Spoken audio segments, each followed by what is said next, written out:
नमस्कार प्यारे छात्रों, आप हैं Rajkumar Patel sir YouTube channel पर। हम पढ़ रहे हैं 8th ग्रेड अभ्यास पुस्तिका। आज हम पढ़ेंगे कक्षा 5वीं की हिंदी पुस्तक का पाठ 18 रानी अवंतीबाई। इस पाठ के प्रश्नोत्तरों को हम हल करेंगे। सबसे पहले बहुविकल्पीय प्रश्नों को करेंगे। प्रश्न पहला है, निम्न में से किस कथन से रानी अवंतीबाई के दयालु होने का भाव स्पष्ट होता है? इसका सी नंबर का कथन सही है। रानी अवंतीबाई ने कैप्टन वॉडिंगटन को जीवन दान दिया। दूसरा प्रश्न है, अंतिम समय में रानी किस स्थान पर रहीं? इसका बी उत्तर सही है, देवहारगढ़ की पहाड़ी पर।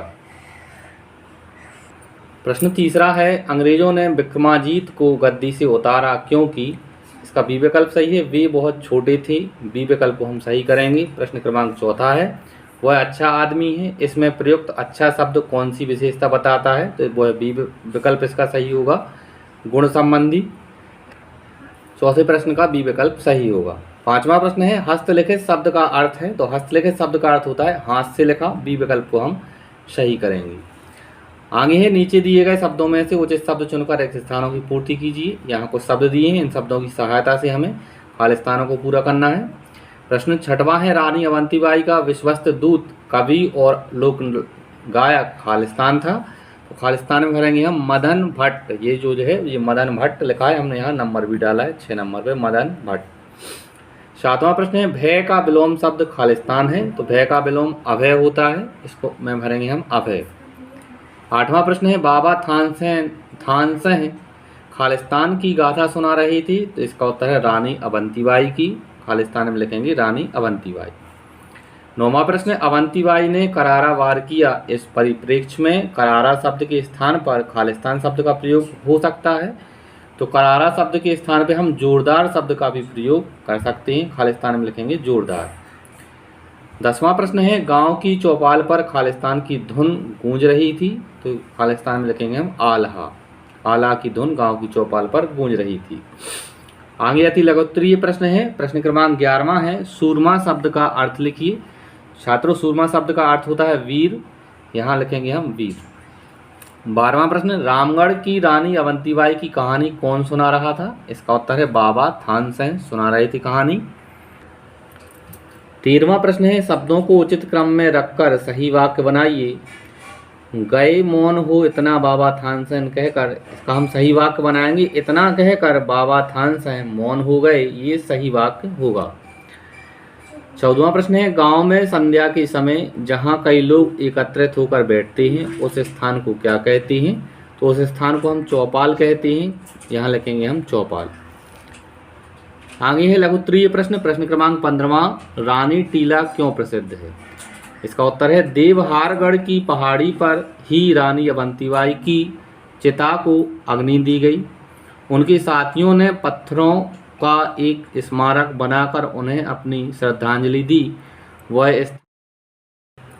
वह स्थान रानी टीला के नाम से जाना जाता है। आगे है प्रश्न क्रमांक 16वां, अवंतीबाई के चरित्र की विशेषताओं को अपने शब्दों में लिखिए। इसका उत्तर है, अवंतीबाई एक वीर, साहसी, निडर, स्वदेश प्रेमी एवं समाजसेवी महिला थी। वे आला और रामचरितमानस का रोज पाठ करती थीं। वे तलवार चलाने और घुड़सवारी करने में निपुण थीं। प्रश्न क्रमांक 17वां है, प्राचीन समय और वर्तमान समय की युद्ध कला में अंतर बताते हुए 3 बिंदु लिखिए। इसका उत्तर है, प्राचीन काल में युद्ध की सीमा निश्चित होती थी। आज के इस युद्ध में सीमा निश्चित नहीं होती है। प्राचीन समय में उपयोग किए जाने वाली तलवार, धनुष, बाण, भाले थे।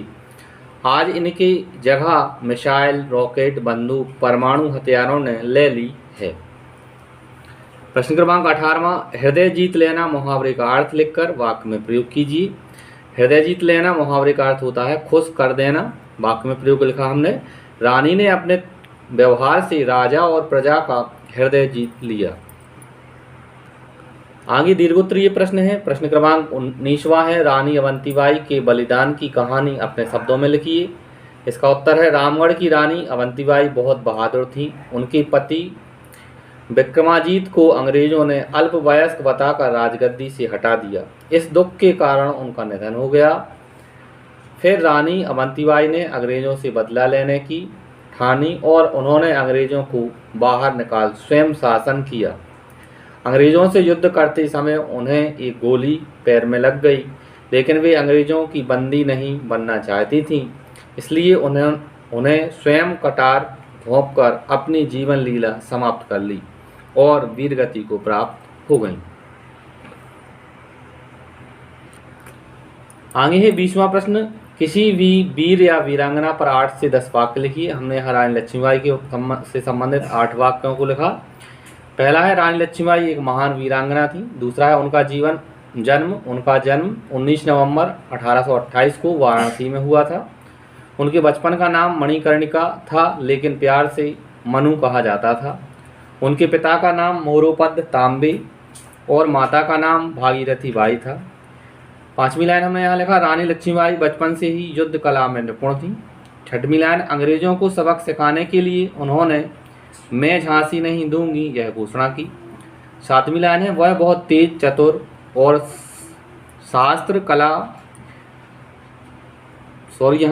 कला लिखेंगे हम, शस्त्र कला में निपुण थीं।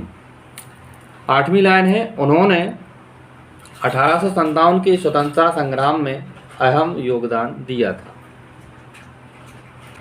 इस तरह से प्यारे छात्रों, इस वीडियो के माध्यम से हमने इस पाठ के प्रश्नोत्तरों को पूरा किया। आगे के पाठों के प्रश्नोत्तर के लिए आप हमारे चैनल को सब्सक्राइब करें और वीडियो को लाइक करें, अपने दोस्तों के साथ शेयर करें। धन्यवाद। जय हिंद। वंदे मातरम।